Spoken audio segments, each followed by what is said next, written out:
Hi hello ನಮಸ್ಕಾರ. ನೀವು ನೋಡ್ತಿದ್ದೀರಾ ಎಸ್ ಎ ಕಂಪ್ಯೂಟರ್ ಯೂಟ್ಯೂಬ್ ಚಾನಲ್ಗೆ ಫಸ್ಟ್ ಟೈಮ್ ವಿಸಿಟ್ ಮಾಡಿದರೆ ಸಬ್ಸ್ಕ್ರೈಬ್ ಮಾಡಿ, ಬೆಲ್ ಐಕಾನ್ ತಪ್ಪದೇ ಪ್ರೆಸ್ ಮಾಡಿ ಫ್ರೆಂಡ್ಸ್. ಇವತ್ತು ನಾನು ನಿಮಗೆ CSCಯಲ್ಲಿ ಮೊಬೈಲ್ ರೀಚಾರ್ಜ್ ಮಾಡೋದು ಹೇಗೆ ಅಂತ ಹೇಳ್ಕೊಡ್ತೀನಿ ಫ್ರೆಂಡ್ಸ್.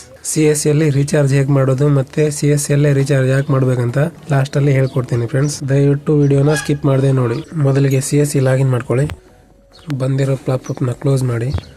ನೋಡಿ, ಸರ್ವೀಸಸ್ಸಲ್ಲಿ ಮೇಲೆ ಟೆಲಿಕಾಮ್ ಅಂತ ಇದೆ ನೋಡಿ, ಅದನ್ನು ಸೆಲೆಕ್ಟ್ ಮಾಡ್ಕೊಳ್ಳಿ. ಆಮೇಲೆ ಮೊಬೈಲ್ ಪ್ರೀಪೇಯ್ಡ್ ಅಂತ ಇದೆಯಲ್ಲ, ಅದನ್ನು ಸೆಲೆಕ್ಟ್ ಮಾಡ್ಕೊಳ್ಳಿ. ಆಮೇಲೆ ಸಿಮ್ ಯಾವುದು ಅಂತ ಸೆಲೆಕ್ಟ್ ಮಾಡ್ಕೊಳ್ಳಿ. ನಾನು ಏರ್ಟೆಲ್ ಅಂತ ಸೆಲೆಕ್ಟ್ ಮಾಡ್ಕೊತಿದ್ದೀನಿ.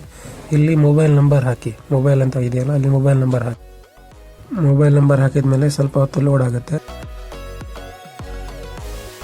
ನೋಡಿ. ಈ ಥರ ತೋರಿಸ್ತಾ ಇದೆ. ಕಾಂಬೋ ಅಂತ ಸೆಲೆಕ್ಟ್ ಮಾಡ್ಕೊಳ್ಳಿ. ನಿಮ್ಗೆ ಬೇಕಾಗಿರೋ ಆಫರ್ನ ನೋಡಿಕೊಂಡು ಸೆಲೆಕ್ಟ್ ಮಾಡ್ಕೊಳ್ಳಿ. ನಾನು 219 ಸೆಲೆಕ್ಟ್ ಮಾಡ್ಕೊಂಡಿದ್ದೀನಿ. ಕೆಳಗಡೆ ಬನ್ನಿ, ವ್ಯಾಲೆಟ್ ಪಿನ್ ಅಂತಿದೆಯಲ್ಲ, ಅಲ್ಲಿ ನಿಮಗೆ CSC ವ್ಯಾಲೆಟ್ ಪಿನ್ ಹಾಕಿ ಪೇ ಅಂತ ಮಾಡಿ. ಪೇ ಮಾಡಿದ್ಮೇಲೆ ಸ್ವಲ್ಪ ಹೊತ್ತು ಲೇಟ್ ಆಗುತ್ತೆ ಫ್ರೆಂಡ್ಸ್, ಸ್ವಲ್ಪ ವೇಟ್ ಮಾಡಿ. ಪೇ ಸಕ್ಸಸ್ಫುಲ್ ಅಥವಾ ಫೇಲ್ಯೂರ್ ಆಗೋವರೆಗೂ ಈ ಪೇಜ್ನ ಕ್ಲೋಸ್ ಮಾಡಬೇಡಿ, ರಿಪ್ಲೇಸ್ ಮಾಡಬೇಡಿ.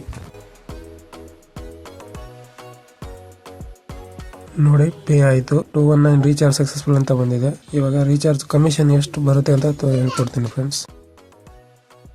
ಡ್ಯಾಶ್ಬೋರ್ಡ್ಗೆ ಹೋಗಿ ಆರ್ಡರ್ ಹಿಸ್ಟ್ರಿಯಲ್ಲಿ ಹೋಗಬೇಕು.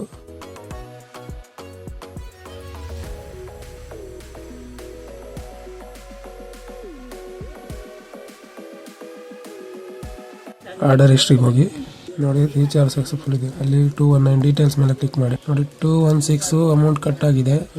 2.67 ಕಮಿಷನ್ ಬಂದಿದೆ. 0.05 ಪೈಸೆ TDS ಕಟ್ ಆಗಿದೆ ಫ್ರೆಂಡ್ಸ್. CSCಯಲ್ಲೇ ರೀಚಾರ್ಜ್ ಮಾಡಿ ಅಂತ ಯಾಕೆ ಹೇಳ್ತಿದೀವಿ ಅಂದರೆ, CSCಗೆ ನಾವು ಎಷ್ಟು ಸರ್ವಿಸ್ ಕೊಡ್ತೀವೋ ಅಷ್ಟು ಸರ್ವಿಸ್ CSCವರೆಗೂ ನಮ್ಗೆ ಕೊಡ್ತಾರೆ ಫ್ರೆಂಡ್ಸ್. ಅದಕ್ಕಾಗಿ CSCಯಲ್ಲೇ ರೀಚಾರ್ಜ್ ಮಾಡಿ, ಕಮಿಷನ್ ಕೂಡ ಬರುತ್ತಲ್ಲ. ವಿಡಿಯೋ ಇಷ್ಟ ಆಗಿದ್ರೆ ಲೈಕ್ ಮಾಡಿ, ಶೇರ್ ಮಾಡಿ, ಚಾನಲ್ನ ಸಬ್ಸ್ಕ್ರೈಬ್ ಮಾಡ್ಕೊಳ್ಳಿ.